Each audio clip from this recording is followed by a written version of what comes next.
what happens normally with budget negotiations, they meet, they discuss in private. A lot of the staffers help to crunch the numbers, they come back. Rest assured, there's probably going to be a tax increase, and these three guys here, I can't speak for the other two, but I think in all probability, the vast majority of Democrats are going to have to put up tax votes, whatever that tax may happen to be. That's what they'll do. They'll hold a gun on us and they'll say, your party puts up the tax votes. We'll go along with whatever increase, but your guys have to put them on. We have been dutiful in our responsibility as far as us putting the money in.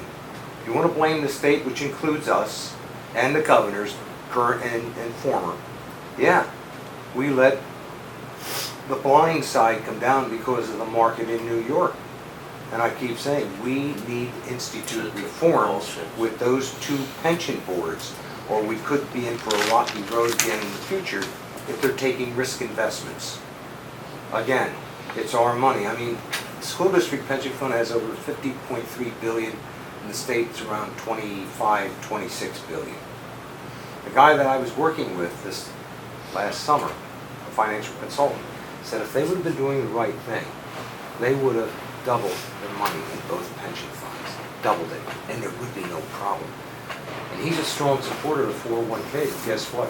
With that piece of legislation that they were trying to push through, he said, Tommy, that does nothing. That's an absolute joke. Just exactly what Mike has been explaining. No savings for 30 years. Right. Yeah. What about property tax reform? Any chance that that is going to go anywhere this year? I'm going to keep. I think, you know, I'm going to keep my promise. I'm ready, willing, and able. Yeah, I think we need to keep talking about it. My understanding is that they didn't want it to be part of the budget negotiations because then they would have had to raise taxes for a budget. They want it to be completely separate and away from the budget so that they can say it was property tax relief. It had nothing to do with the budget. Okay. How about? I they think ever with the get that property up- tax, though, I think you might see where some of the divide is going to happen is that who wants the expanded tax base and who doesn't. Right. You know, do we want to move to a 6.6 and expand the tax base, or someone might, like myself, I would not rather see the expanded tax base and even move to a 7 if we have to. And keep the same sales tax base. So I think that is something that is going to have to be That's negotiated before we even move All forward the major with that. groups, I mean, even the media, the newspapers, they don't want any more taxes. Well, the accounting, the attorneys, Right. think about that. You're going to have to go get an The attorney. If you're a farmers, poor person, getting an attorney is going to cost you more. Dentists, I mean, the pharmacies, then they're saying about women's personal products and baby products, you know, wipes and diapers. They're Home saying, care. what are you guys trying to do?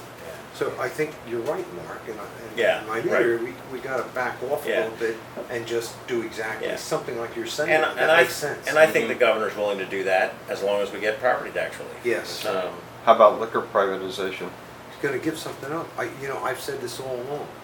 I think what, and I've been told, and maybe you've heard the same, is that wine may be on the table. Everything should be on Beer the table. may be on the table. They were talking about 14,000 outlets with that plan. I said to myself, does anybody read this stuff? Do they We've got 600 outlets in the state store system. Those guys make $20, $25, $30,000 a year. They're not making outrageous salaries. They're being overpaid. Check it out. Just check it out. $15, $20 an hour tops. Yeah, exactly. Put a box within a box. Okay, what am I saying? You own Walmart, we're going to take a piece of this, we're going to lease it from you, we're going to put a store in there. You want accessibility? There it is. 24/7? There it is. We control it, we regulate it, we pay you the lease money. Why not try that?